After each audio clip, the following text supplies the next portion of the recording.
부활절 아침에 우리에게 주실 하나님의 말씀은 신약성경 누가복음 제24장 25절로 35절까지 제가 말씀을 봉독해 드립니다. 누가복음 제24장 25절로 35절까지 제가 말씀을 봉독해 드립니다. 누가복음 24장 25절입니다. 이르시되 미련하고 선지자들이 말한 모든 것을 마음에 더디 믿는 자들이여, 그리스도가 이런 고난을 받고 자기의 영광에 들어가야 할 것이 아니냐 하시고, 이에 모세와 모든 선지자의 글로 시작하여 모든 성경에 쓴 바 자기에 관한 것을 자세히 설명하시니라. 그들이 가는 마을에 가까이 가매 예수는 더 가려 하는 것 같이 하시니, 그들이 강권하여 이르되 우리와 함께 유하사이다. 때가 저물어 가고 날이 이미 기울었나이다 하니, 이에 그들과 함께 유하로 들어가시니라. 그들과 함께 음식 잡수실 때에 떡을 가지사 축사하시고 떼어 그들에게 주시니, 그들의 눈이 밝아져 그인 줄 알아보더니 예수는 그들에게 보이지 아니하시는지라. 그들이 서로 말하되 길에서 우리에게 말씀하시고 우리에게 성경을 풀어주실 때에 우리 속에서 마음이 뜨겁지 아니하더냐 하고, 곧 그때로 일어나 예루살렘에 돌아가 보니 11 제자 및 그들과 함께한 자들이 모여 있어 말하기를 주께서 과연 살아나시고 시몬에게 보이셨다 하는지라. 두 사람도 길에서 된 일과 예수께서 떡을 떼심으로 자기들에게 알려주신 것을 말하더라. 아멘. 기도하겠습니다. 하나님 아버지, 이 시간 부활주의를 맞이하여서 저희들 하나님 앞에 나왔습니다. 오늘 말씀을 들을 때 부활의 주님을 인격적으로 생생하게 만나게 하여 주시옵소서. 또한 설교 이후에 우리 연합성가대 칸타타를 통하여 찬송 가운데 거하시는 주님을 만나게 하여 주시옵소서. 하나님 말씀 통하여 큰 은혜 주실 줄 믿사오며 예수님의 이름으로 기도하옵나이다. 아멘. 할렐루야.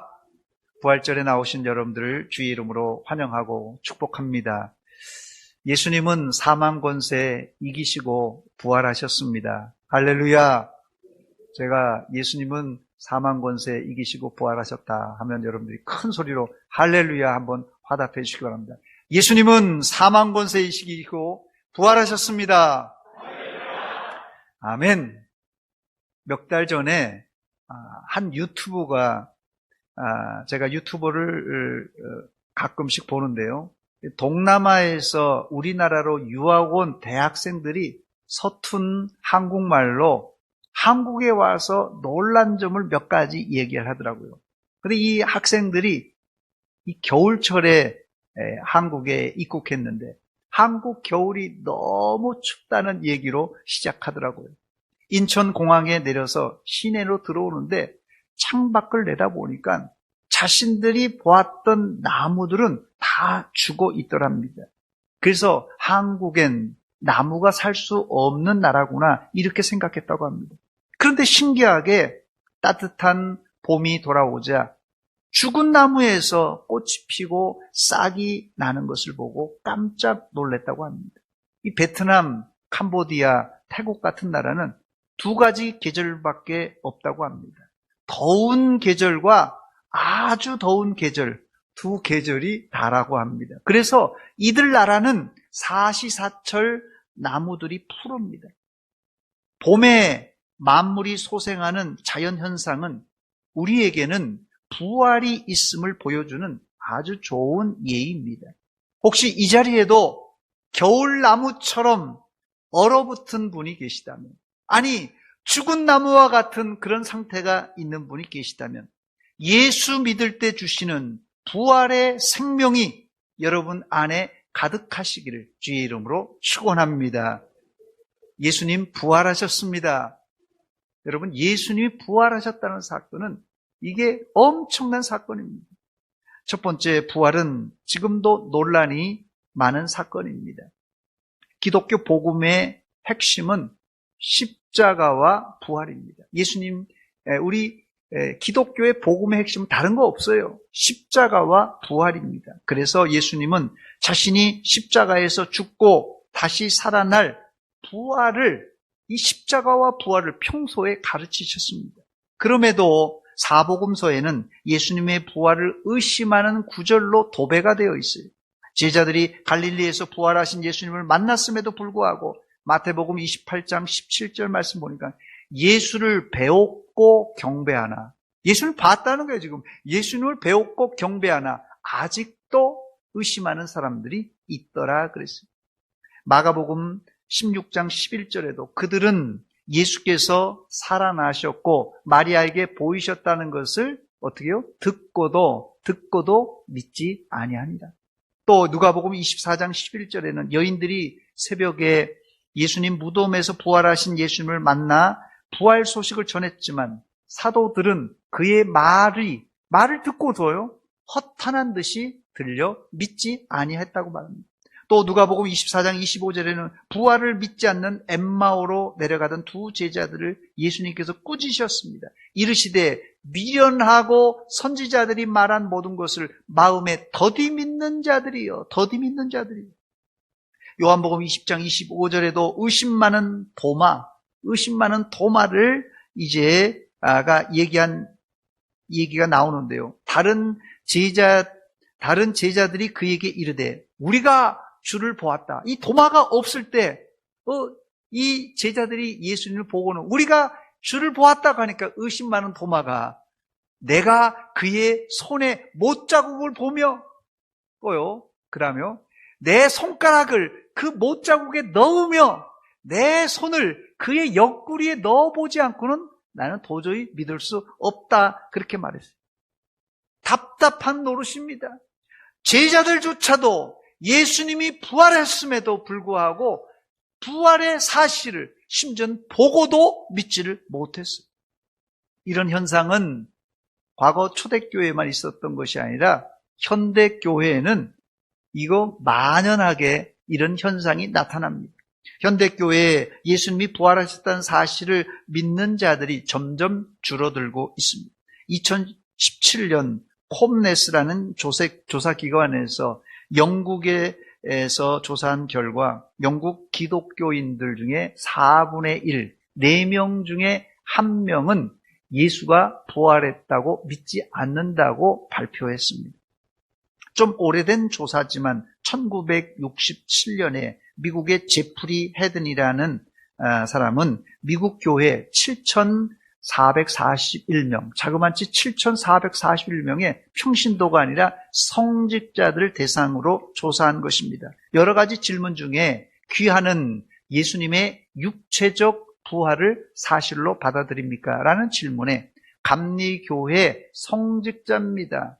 51%, 감독교회 30%, 연합장로교회 35%, 침례교회 33%의 목회자들이 나는 예수의 육체적 부활을 믿지 않는다. 이렇게 충격적인 대답을 했습니다. 이 설문조사를 한 지가 벌써 50년이 지났어요. 50년이 지난 지금은 어떨까요? 더 형편이 없어졌습니다. 이제는 우리 같은 보수적인 교회를 제외하고는 성도는 물론 목회자들도 부활의 사실을 믿질 않아요. 그냥 부활의 사실은 그냥 하나의 상징이다. 하나님은 아니면 무슨 교훈을 주기 위한 것이다. 이런 얘기를 늘어놓지 예수님께서 실제 부활하셨다는 사실을 믿질 않습니다. 이런 현상은 과학과 인간 중심의 자유주의 신학 때문에 발생한 현상입니다. 자유주의 신학자들은 부활뿐만 아니라 성경에 나오는 예수님의 동정녀 탄생과 기적 등은 과학적인 이치에 맞지 않기 때문에 믿을 수 없다고 주장합니다. 참 기가 막힐 노릇입니다. 두 번째, 본문에 엠마오로 내려가던 두 제자는 예수님의 부활을 믿지를 않았습니다. 첫 번째, 심지어 이들은 예수님을 두 눈으로 보았지만 눈이 가려져 부활하신 예수님을 알아보지 못했습니다. 두 사람은 예수님이 부활하신 날에 예루살렘에서 이 엠마오라는 동네로 내려가고 있었던 중입니다. 예루살렘에서 엠마오까지는 25리, 약 11km 정도 된다고 합니다. 그런데 이 엠마오로 내려가던 두 제자에게 예수님께서 다가가셨지만 그들은 예수님을 알아보지 못했습니다. 본문 15절과 16절에 나오는 내용입니다. 그들이 서로 이야기하며 문의할 때에 예수께서 가까이 이르러 그들과 동행하시나 그들의 눈이 가려져 그인 줄 알아보지 못했다고 말합니다. 이 내용을 마가는 예수님이 이들에게 다른 모습으로 나타나셨기 때문에 알아보지 못했다, 그렇게 기록합니다. 마가복음 16장 12절 말씀 보니까 그 후에 그들 중 두 사람이 걸어서 시골로 갈 때 예수께서 다른 모양으로 그들에게 나타나셨다 말합니다. 이 다른 모양이란 부활하신 모습, 즉 부활체를 의미합니다. 저 같은 사람은 사람을 잘 못 알아보는데요. 잘 몰라보는 사람은 요즘 이 마스크를 쓰니까는 제가 더 못 알아봅니다. 그냥 맨 얼굴로 봐도 사람을 못 알아보는데 마스크를 쓰니까 정말 몰라보겠더라고요. 더 문제는 이제 마스크를 쓴 것만 보다가 이제 마스크를 벗으니까 또 몰라보겠더라고요. 참 문제입니다, 이게. 혹시 제가 성도님들을 잘 못 알아보면 이해하시기 바랍니다. 제가 여자 성도님들은 화장만 짙게 해도 못 알아봅니다. 혹시 제가 여러분들을 못 알아본다면 목사님이 나를 모른 채 하나 보다 그러지 말고 오늘 내 화장이 좀 진했나 보다 이렇게 생각하시기 바랍니다. 그리고 먼저 저를 좀 알아보시기 바랍니다. 아는 채 해주시기 바랍니다. 두 번째, 이들은 슬픔에 빠져 부활하신 예수님을 알아보지 못했습니다. 본문 17절을 보니까 예수께서 이르시되 너희가 길 가면서 서로 주고받고 하는 이야기가 무엇이냐 하시니 두 사람이 어떻다고요? 슬픈 빛을 띠고 머물러 섰다고 말합니다. 보통 마음에 슬픔이 있거나 혹은 또 너무 기쁨이 있으면 사람이요 감정에 휩쓸리게 돼요. 사람이 감정에 휩쓸리면 사람이 붕붕붕 뜹니다. 이러면 객관적인 판단을 잘하지 못합니다. 두 사람은 예수님이 십자가에 달려 돌아가신 일이 너무나 큰 상처라서 슬픔을 이기지 못하고 있었어요. 그러면서 터덕터덕 엠마오로 내려가다가 자신들에게 다가오신 예수님을 알아보질 못했습니다. 이처럼 사람이 너무 큰 슬픔과 또 혹은 우울증에 빠지면 예수님도 못 알아보는 법입니다. 세 번째, 슬픔도 슬픔이지만 이들의 문제는 평소 예수님의 말씀을 귀담아 듣지 않았기 때문에 예수님을 알아보지 못합니다. 본문 25절로 27절에 보니까 25절입니다. 26절입니다. 이르시되 미련하고 선지자들이 말한 모든 것을 마음에 더디 믿는 자들이여 그리스도가 이런 고난을 받고 자기의 영광에 들어가야 할 것이 아니냐. 진작에 제자들에게 몇 차례 십자가의 죽음과 부활을 가르쳤는데 그때는 이게 귀담아 듣지 않았어요. 그러니 예를 들어서 그걸 귀담아 들었으면 예수님이 부활하실 것이라는 것을 기다리고 있을 텐데 아무도 기다리질 않았어요. 이들은 선지자들이 말한 구약 성경을 더디 믿고 또한 평소에 예수님이 하신 십자가 죽음과 부활을 귀담아 듣지 않았기 때문에 예수님이 부활하시라고는 상상도 하지 못했어요. 그래서 곁에 오셨는데도 알아채지 못했던 것입니다. 세 번째, 그렇다면 어떻게 엠마오로 내려가던 두 제자가 부활하신 주님을 발견할 수 있었던 것입니까? 첫째는 성찬식을 통해 그들의 눈이 떠지면서 예수님을 알아보았습니다. 본문 30절과 31절에 보니까 그들과 함께 음식 잡수실 때 떡을 가지사 떼어 그들에게 주시니 그들의 눈이 밝아져 그인 줄 알아보더니 예수는 그들에게 보이지 아니하셨단 말입니다. 성찬식에 우리의 영안을 뜨게 하는 이 성령의 신비한 능력이 있어요. 이 성찬식이 그래서 굉장히 중요합니다. 두 번째, 주님이 성경을 풀어주실 때 그들은 예수님을 알아보았습니다. 본문 32절에 보니까 그들이 서로 말하되 길에서 우리에게 말씀하시고 우리에게 성경을 풀어주실 때 우리 속에서 마음이 뜨겁지 아니하더냐. 이 마음이 뜨겁지 아니하더냐는 말은 여러분 가지고 있는 성경에 2번이라고 되어 있어요. 뜨겁지 아니하더나 난하에 보면 2번 해서 해를 해서 불타지 이렇게 써 있어요. 불타지. 이게 영어 성경엔 burning입니다. burn이에요. 타는 거예요. 타는 거. 이 단어는 불을 붙인다는 그런 뜻이에요. 램프에다가 불을 붙인다. 그런 뜻이 이게 뜨겁지 아니하더냐 이런 뜻입니다. 건강한 성도는 말씀을 들을 때 마음속에 뜨거움을 느껴야 됩니다.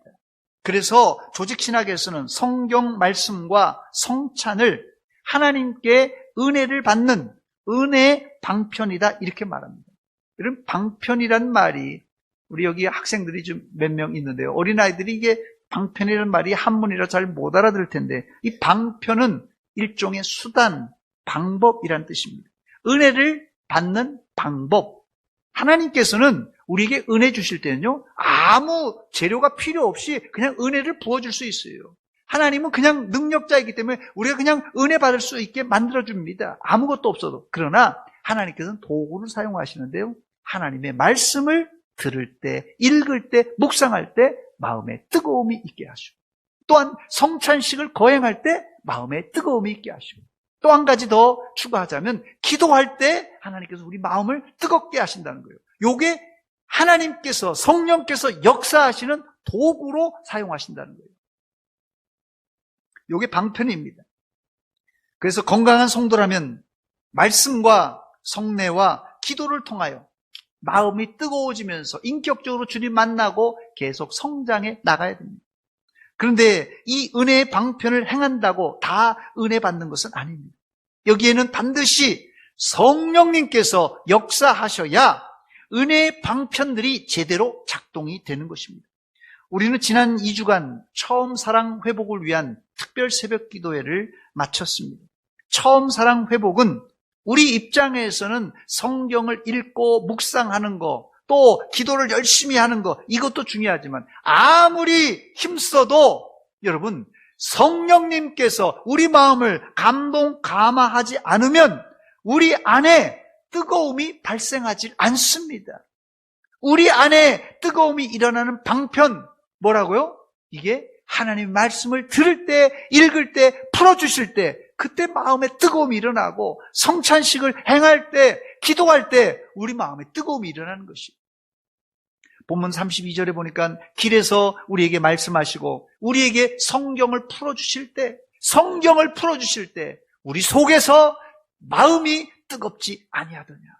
이 뜨거움의 역사는 겉보기에는 지금 성경을 풀어주는 예수님께서 성경을 지금 풀어주고 있어요. 그런데 그들의 마음속은 누가요? 성령께서 강하게 역사하셨던 것입니다. 오늘 부활주일에 우리가 예배와 또 이 설교 후에 칸타타 찬양이 있는데요. 우리가 예배와 찬양을 열심히 한다고 은혜 받는 것이 아닙니다.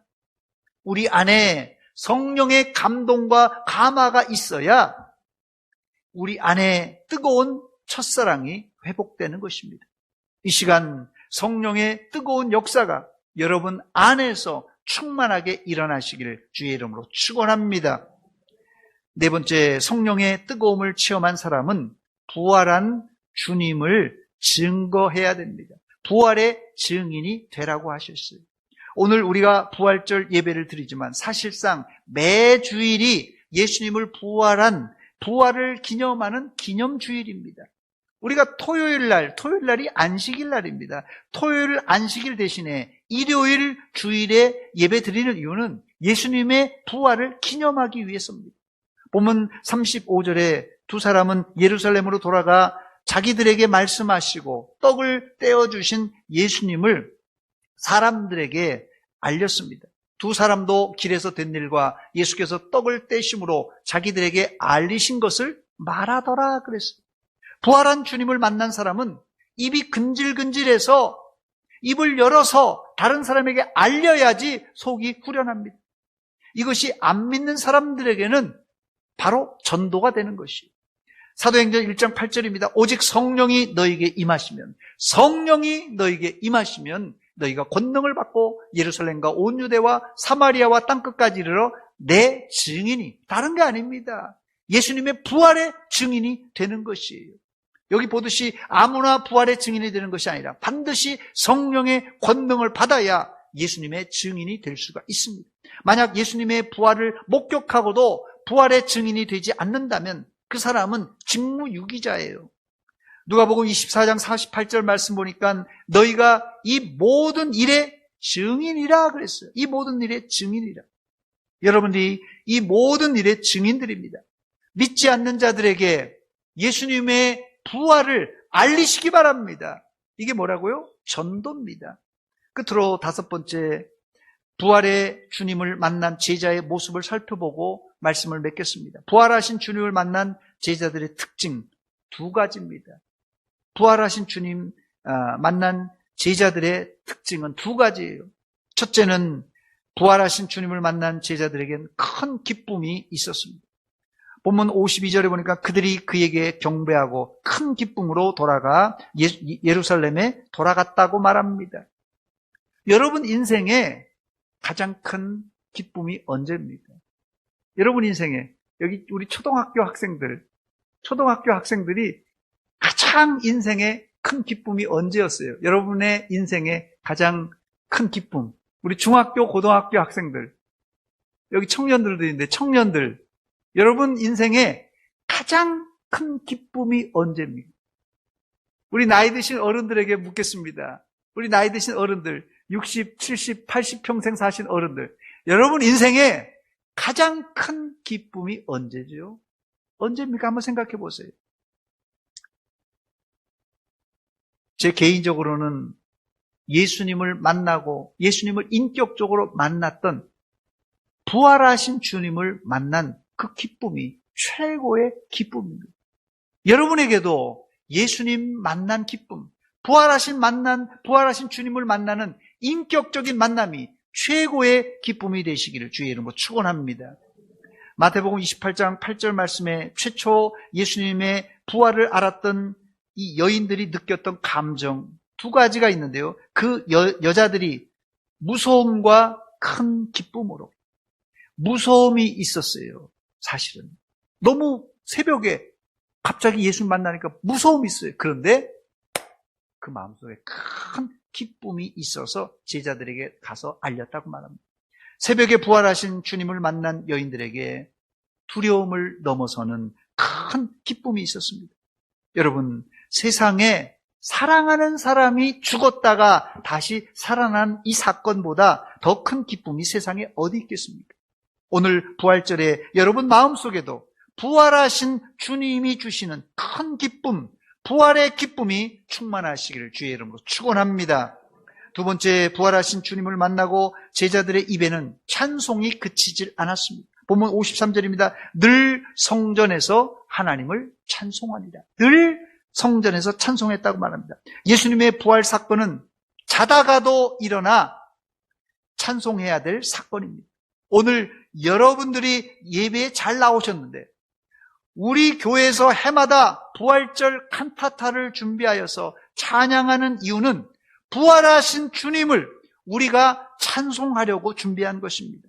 설교 후에 연합성가대회와 함께 여러분들도 부활하신 주님을 크게 소리 높여 찬송하시기를 주의 이름으로 축원합니다. 말씀을 맺습니다. 혹시 요즘에 코로나뿐만 아니라 경기가 어렵다, 집값이 떨어진다, 이래저래 여러분 마음속에 엠마오로 내려가던 두 제자같이 슬픔에 빠져 우울하신 분들이 계십니까? 오늘 부활하신 주님을 이 예배를 통하여 만나시고 기쁨이 회복되시고 아직도 이 기쁜 부활을 모르는 사람들에게 부활의 증인들이 다 되시기를 주의 이름으로 축원합니다. 저를 한번 따라서 하시기 바랍니다. 예수님 부활하셨습니다. 옆 사람에게도 얘기해 주시기 바랍니다. 예수님 부활하셨습니다. 기도하겠습니다. 하나님 우리 아버지 은혜와 사랑 감사드립니다. 예수님 부활하셨음을 우리가 마음에 확신하고 부활의 주님을 우리 마음에 영접합니다. 이 시간 찾아와 주시사 슬픔과 어두움에 있는 우리에게 밝은 빛과 큰 기쁨을 주시옵고 성령으로 충만하게 역사하여 주시옵소서. 예수님의 이름으로 기도하옵나이다. 아멘.